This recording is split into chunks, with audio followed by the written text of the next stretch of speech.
Okay, legends, welcome back to the channel with another Overlord Lord of Nazarick video. Now, we'll be talking about Eclair because his summons is here. We tested him, we did some working on him, we discussed many things, and he turned to be not that bad actually for lineups, especially for lineups that depends on counter, maybe if you're playing on counter team or thick shields lineup. This will be a good healer actually, decent healer, not the best in the game, yet we'll be talking about him and explaining everything. Now, we have Solution as an rated up also on his banner. We have Peter and we have the normal Yuri. Yuri is the one that you'd like to get copies of so you can build her up and max her out. Now let's go and talk about Eclair, the cleaner or the warrior of cleaning. Yes, as you see him, we call him the toilet guy or the toilet penguin. Absolutely looking cute, and many people are summoning him just to have his avatar walking on the map because you have the little penguin walking there. Now, if you look at his stats, basically he's horrible in his stats except his HP, which is the main important thing for him. Now, his defense is horribly bad, and his magical defense is kind of bad, and his speed is terrible. Now, as I said, he's one of the worst characters in the game in my opinion, and I say on that, I will not change it just because they changed a little bit and tweaked him a little bit for us. I'll be explaining why, because you need many dupes on him, you need a hard investment in him, max him out, get him to 6 stars at least, or 5 stars at least, the pivotal point, but 6 stars is where he shine, or you're gonna just use him as for collection purposes. Now, he's the second worst speed character in the game, and the first worst character for physical damage. It means if you start before your enemies, you have Momon, if you hit with the ultimate on him, with Momon, you absolutely one-tap him and you kill him. This is the only bad part about him. Or if you have somebody like Aura, somebody like Maiden Love Albedo, they click the assist on him and you still have 2 units that will go and you will assist against him. You will one-shot him immediately. His defenses are absolutely horribly bad. You need to start first on your lineup so he can go and actually give you absorption or give you ambition stacks and he can heal with them. And then if you're gonna go and get the stacks and ramp up, he needs a lot of work. I think he works with the counter team the most, or the team that will give him a lot of sustain or damage sharing, maybe a little bit of shielding or support. If any unit can support, like Yuri, take the hit off of him. You need to keep him alive. You need to play for the long-term game with him. This is why he's very good with isekai teams that goes for 50 rounds and more. He will be absolutely nice. Now, if you max him out, his speed is at 158. Which is the second lowest after Lupus. I think she's 157. So he's the second worst unit on speed so far. On defense, absolutely the horrible unit on physical defense. Magical defense also attack him and hit him. He has high HP. It means he can survive with his HP. But basically, if you debuff him with defense down, absolutely he dies immediately. Versus a lineup that single target one-shot him with Momon. We tried Momon Hamske. Momon level 5 or 5 stars. With him at 6 stars, we're having Hamske with his passive fully upgraded. We one-shot him by the ultimate immediately. And we were like, oh my god, we thought that he would survive. He wouldn't. We built him very, very high on HP with enchant HP at level 6, which means plus 8% HP. Still didn't survive. Now let's talk about him on the good terms. That's the very worst things that I might say about a character, and this is the bad side about him. What's the good side about him? It's the long-term game or the long phase. If you're playing for more than 50 rounds or more than 40 rounds, or if you can pull it off on 30 rounds or above, you're safe. Your lineup will be absolutely safe. He will be safe. Everybody will be safe because he gives high-tier defense. We'll be talking about that. So his passive, which is the most important thing about him, he's a buffer. He's also a debuffer. One debuff that he applies, and it's mistranslated in the game. I'll be explaining about it, and I will correct it for you all to understand what's going on. So, his passive, which is a continuous heal for everybody on your lineup because he gains stacks of ambition and gives everybody stacks of ambition. So, after acting, gain 1 stack of ambition on himself. Cool. Ambition, it's a stack that does nothing, literally. It's just a stack of something that you have it on yourself. And it determines, but how many stacks you have, the effect changes. We'll be talking about that. After acting, if allies have more buffs than the enemy, gain 2 stacks of ambition. So he will gain 2 stacks of ambition, and he will grant your allies stacks of ambition if you have more buffs. So if you're playing against a lineup that have Pandora steals your buff or buffs the entire team, yeah, absolutely you're horrible. This will not ever work because he can counter him hard.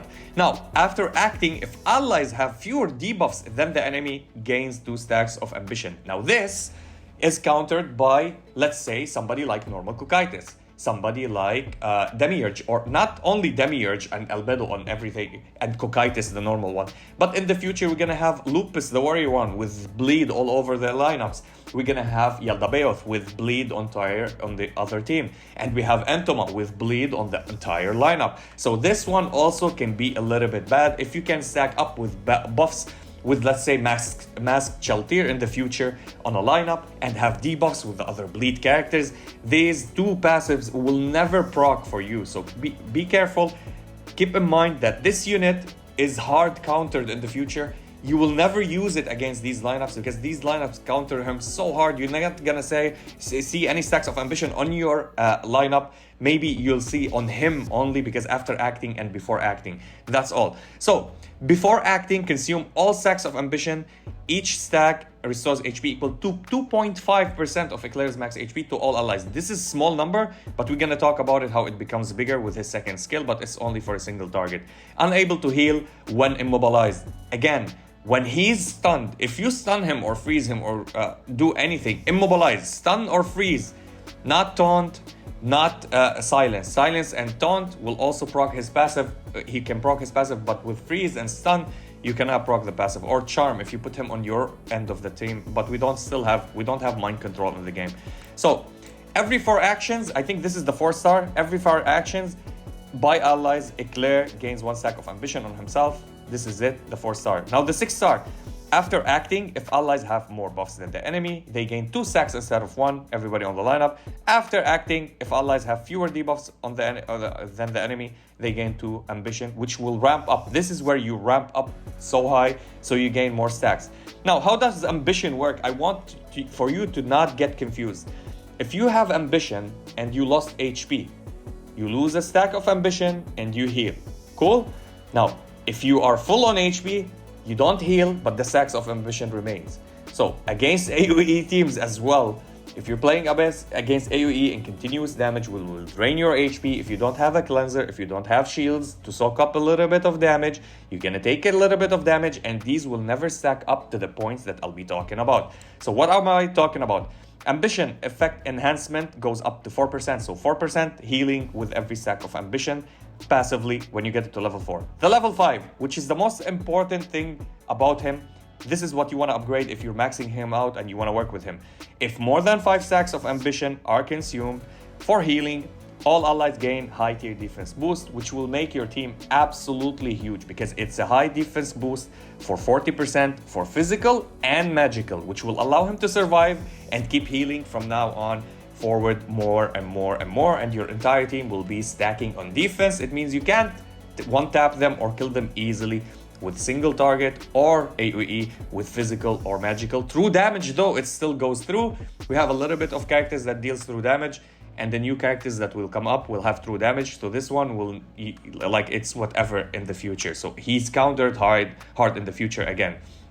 Now, if 7 or more stacks of ambition are consumed, you gain high tier defense boost, block buff, and damage reduction. Now, block buff, it's a buff that removes 1 stack of block any debuff inflicted. So when you get inflicted by debuff and you have a stack of buff block, you remove 1 stack of buff block and you get the debuff on you removed, which is really helpful. So he cleanses on his own, but you need all of these conditions to be met so he can start cleansing, or you're never gonna cleanse again. These conditions for late game, you're gonna play a long-term game to heal, stack up, and then start getting 7 stacks here on this character, 4 stacks, then 5 stacks on this character. So they need to take damage to consume them so you can get the buffs. It's not like you get 7 stacks, they get consumed. No, you need to get damaged so they can get consumed. So you can play around it. If somebody has 7 stacks, keep damaging the entire other lineup and do not touch that guy. That guy will stay surviving, maybe a tank.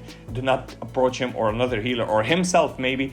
And then whenever you kill the other units, you can go for that guy that have the high defense. And we know that there's stripping buffs. Somebody like, let's say, Solution. Solution can strip buffs as well. It works if you can play any other unit that removes buffs from your enemies or from the enemy lineup. You can go and attack them and you can remove all of these, but it's still good. Damage reduction for everything, through damage, physical and magical, damage reduction is the best buff in the game. So this is absolutely fantastic on top of the high tier defense, which will let you absolutely look immortal.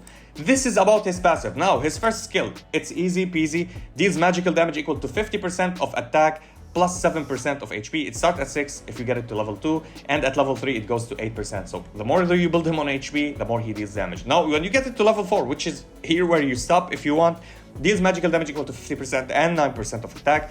Upon hitting, there's a 100 basic chance to dispel one buff from the enemy target, and this is 112. So 112 basic chance because he has EP at 12% on his own. So if you give him a little bit of EP, always you're gonna go and strip them from a buff from the enemy, which is absolutely nice, and it goes to 10% if you get it to level 5. His second skill, which is the thing that will help you a lot and works great with teams that you want assist rate on them. Let's talk about it, but you need to get it to level 2, which you will get it eventually. So purifies one debuff from the target. So you're gonna go to a target, purify them, heal them, support them, buff them, because you heal anyway with your ambition because you're gonna do an action. So the target assist rate up goes for 2 rounds up by 20%, which is good. And if you have this character that it does not assist, but you gave them assist rate up, and you have them on enchants on level 6 crit damage, they're gonna get 6% assist rate as well. So 26%, you can pair them up like this and work around it, which is really good if you want to play assist team that does not assist, but you want them to assist as an extra damage. That would be huge for him. Now at level 4, ambitions, the healing from ambitions go to 60%, no longer 2.5 or 4 or 5% as we saw in his passive. It goes for every stack 60%. It means it will make you full HP every single round, which is really great. Only for one target because it's a single heal for a single ally. Now at level 5, after using a skill, Eclair gains 1 stack of ambition. You want to stack him on ambition so he can heal himself passively every single round, which is great. Now his ultimate, it's eliminate descent. Now this is a bad description. I'll be talking about it and explain it. So the first step to achieving ambition is eliminate descent attacks all enemy targets. So you attack all enemy targets and you put a debuff on them. Okay, we're gonna be talking about the debuff. Deals magical damage equal to 50% of attack and 8% of HP. This is how, if you build him more on HP, his damages will be recognized, but he does not deal that much of damage. Upon hitting, has a 100 basic chance to dispel 2 buffs from the target, from the enemy, which is huge. Now, after using the skill, there's a 50 basic percent. Okay, now this one, I will talk about the 5 stars and the non-5 stars. This will happen even if you don't have him at 5 stars. But if you have him at 5 stars, it will change to something else. So if it doesn't happen here, it might happen here. I'll be explaining how. So remember, after using this, he has 50% basic chance. With high EP, you can increase it to inflict absorption buffs on the target for 2 rounds. Performs twice, okay? So you might perform it twice, okay? Absorption buffs, it's a buff that blocks buffs, losing 1 stack per buff block, not debuff. This is a mistranslation, and they translate it bad. So imagine you get absorption buffs on your enemy, and it will block or remove debuffs that they get on themselves. So if you debuff them with bleed, they remove it. Nah, that's not it, okay? That's a mistranslation. A buff that blocks buffs, losing 1 stack per buff blocked. So every time they have a buff on themselves, and if they have that 1 stack of absorption, the absorption get removed the stack and they remove the buff from themselves. This is how it works. Don't get, it's not that complicated. You need to replace buffs with debuffs and that's it, okay? So you mitigate them from debuffs as well. So it's a good stripper as well for the lineup. Now the level 5, how it's different from the normal skill. If the target has no buffs, okay, here if you need a 50% basic chance to apply absorption buff, but if they have no buffs, change to 100 basic chance to inflict absorption buff on the target for 2 rounds, performs twice. Perform twice, it means they can stack together this skill and this skill. So you have a 50% chance to apply absorption buff, and if they don't have any buffs, you can apply another absorption buff on them. So that's 2 stacks. This is performed twice, which is absolutely huge. Now, the effects. After using a skill, Eclair gains 2 stacks of ambition, which is great. You're gonna see him, he's the highest one with the stacks of ambition. It means he can get to the level 7 with his passive to get that damage reduction, to get the high tier defense as well, so he can keep surviving. Now, deals damage equal to 60% plus 10% of HP, and finally at level 5 reduce the cooldown by 1 round. It's a 3-round cooldown. It goes to 2 rounds. You can stack this or you can spam it if you want. Some people told me they're playing him on Vertmari set, which is the most horrible one to play with. I know, because you want to spam the ultimate, but whatever you want to do, you want to keep him alive and give even more buffs. So Alchemy set is absolutely the best set on him, because it will give him buff on attack and buff on defense for different units, so you can gain or keep yourself up with higher buffs than the enemy, so you can gain more ambition. So Alchemy set is the ultimate set on him. You can of course play him if you want Maxime set, because Maxime set will reduce cooldown or remove debuffs from your allies, 1 debuff at least every round, which will keep you on less debuffs than your enemy, but it does not matter. So counters for him are Mare, Cocytus right now, Demiurge, Albedo, Idol Shaltir, anybody who inflicts super high count of debuffs, even Brain, because Brain attacks before anybody attack from your enemy, so he might go and inflict his attack down on every single target on your enemy. That's 4 debuffs. If you have only 3 debuffs, you're higher on debuffs, they will not get the stacks of absorption. This is how I think it's super hard to work around him. You need a full team to work around this unit to give you and provide you everything. But on counter team, he works fine, okay? Just keep it in mind, on counter team, he works very good. Now, his Arclight. His Arclight is a cocktail of Nazarick. Looks nice, and if we max it up, he's gonna take the HP, so he will increase his healings. So the effect, after taking an action, gains 1 extra stack of ambition, which is really good. And here where you need it for him to not be the lowest speed, because this is the turn meter here. Every time he does an action, he goes back to the last place in the turn meter. With this, if he increases speed, he goes a little bit to the front, so he might go and start earlier than the slowest character in the entire fight. So for every stack of ambition owned by Eclair, increases his speed by 3%, and it goes by 3%. It means it goes up every stack. You can go up limitless, but you're gonna lose stacks of ambition. But let's say by 5 stacks, that's 15% increase. If you have 10 stacks, that's 30% increase in speed, which is decent for him. It will allow him to stop being at 158. You can get up to him. The highest that we got as speed for him, I think he was the same speed as another unit that was at 195 or 196, something like that. So he kept up with that. So you can get him to 195 by our testing. So you don't just take it with a grain of salt. What I said, I tested him. I like it when it works. It works. When he gives the 7 stacks, the whole team becomes defensive. They can't be killed.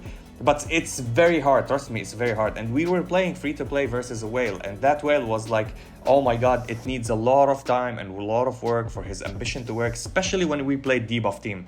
When we played a debuff team with a buffing unit on the lineup. So we played, I think, on Reggie's account, we played Pandora's Actor, and we played Cocytus, and we played Icy Cocytus, and we played Brain, okay? That was the lineup that we played. And we won it easily versus this guy. Same lineup against us, but we have him instead of Pandora's Actor. With Pandora's Actor, we absolutely wrecked.